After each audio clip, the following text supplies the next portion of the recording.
बलरामपुर जिले में 3 तहसील और 3 के तीनों तहसीलों में बाढ़ से प्रभावित है। ये 3 के तीनों तहसील और 3 तहसीलों में कुल मिला के 41 से 42 गांव बाढ़ से प्रभावित हो चुके हैं, जिनकी जायज़ा लेने के लिए मुख्यमंत्री योगी आदित्यनाथ जी आए हुए थे और बलरामपुर ब्लॉक के अंतर्गत सुनार रेहार में उनका कार्यक्रम लगा था, जहां पे बाढ़ पीड़ितों से उन्होंने मुलाकात की और उसके बाद में उनको बाढ़ सामग्री, बाढ़ राहत बचाव कार्य के लिए बाढ़ सामग्री भी दी गई। और बात करें ज़िले में तो बाढ़ राहत के लिए एनडीआरएफ और एसडीआरएफ की टीमें भी लगा दी गई है। हमारे पीछे जस्ट आप देख सकते हैं कि ये पानी जो भरा हुआ है, ये जल भराव की स्थिति जो बनी हुई है, जब बाढ़ इस समय खटक रहा है, मतलब राप्ती नदी हमारे यहाँ बलरामपुर ज़िले में खतरे के निशान से नीचे बह रही है, लेकिन फिर भी एक बहुत बड़ी चुनौती है जो बाढ़ के जल भराव हो चुके हैं। इससे संक्रमित बीमारी फैलने की खतरा मंडरा रहा है।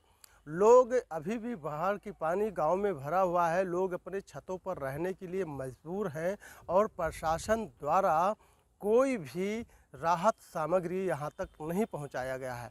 बड़ी बात यहां पे ये आती है कि आखिर बाढ़ राहत कार्य के जो जायज़ा ले रहे थे अधिकारी थे, वो सब अधिकारी कहाँ लापता हो गए, क्योंकि मुख्यमंत्री योगी आदित्यनाथ के दौरे के बाद में भी बलरामपुर की प्रशासन अभी भी चैतन्य नहीं हुई है, अभी भी निद्रा में सो रही है।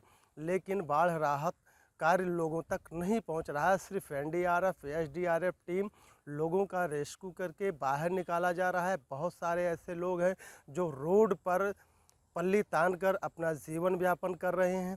मान लेते हैं इसी संक्रमित बीमारी भी इससे फैलेगी, लेकिन डॉक्टर की भी टीम गांव तक नहीं पहुंच रही हैं। लोग दवाई के लिए भी तरस रहे हैं।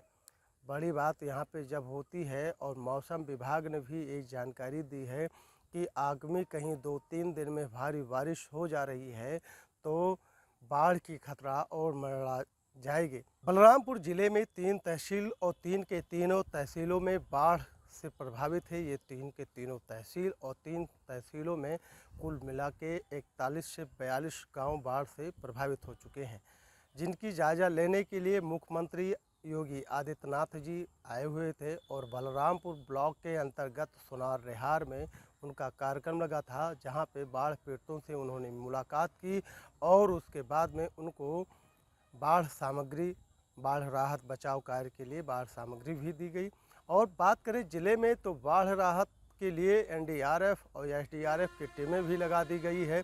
हमारे पीछे जस्ट आप देख सकते हैं कि ये पानी जो भरा हुआ है, ये जल भराव की स्थिति जो बनी हुई है, जब बाढ़ इस समय खटक रहा है, मतलब राप्ती नदी हमारे यहाँ बलरामपुर ज़िले में खतरे के निशान से नीचे बह रही है, लेकिन फिर भी एक बहुत बड़ी चुनौती है जो बाढ़ के जल भराव हो चुके हैं। इससे संक्रमित बीमारी फैलने की खतरा मंडरा रहा है। लोग अभी भी बाढ़ की पानी गांव में भरा हुआ है, लोग अपने छतों पर रहने के लिए मजबूर हैं और प्रशासन द्वारा कोई भी राहत सामग्री यहां तक नहीं पहुंचाया गया है। बड़ी बात यहां पे ये आती है कि आखिर बाढ़ राहत कार्य के जो जायज़ा ले रहे थे अधिकारी थे, वो सब अधिकारी कहाँ लापता हो गए, क्योंकि मुख्यमंत्री योगी आदित्यनाथ के दौरे के बाद में भी बलरामपुर की प्रशासन अभी भी चैतन्य नहीं हुई है, अभी भी निद्रा में सो रही है। लेकिन बाढ़ राहत कार्य लोगों तक नहीं पहुंच रहा है। सिर्फ एनडीआरएफ, एसडीआरएफ टीम लोगों का रेस्क्यू करके बाहर निकाला जा रहा है। बहुत सारे ऐसे लोग हैं जो रोड पर पल्ली तान कर अपना जीवन यापन कर रहे हैं।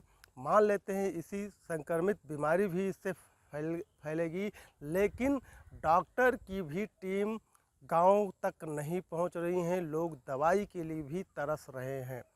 बड़ी बात यहाँ पे जब होती है, और मौसम विभाग ने भी एक जानकारी दी है कि आगामी कहीं 2-3 दिन में भारी बारिश हो जा रही है, तो बाढ़ की खतरा और मंडरा जाएगी।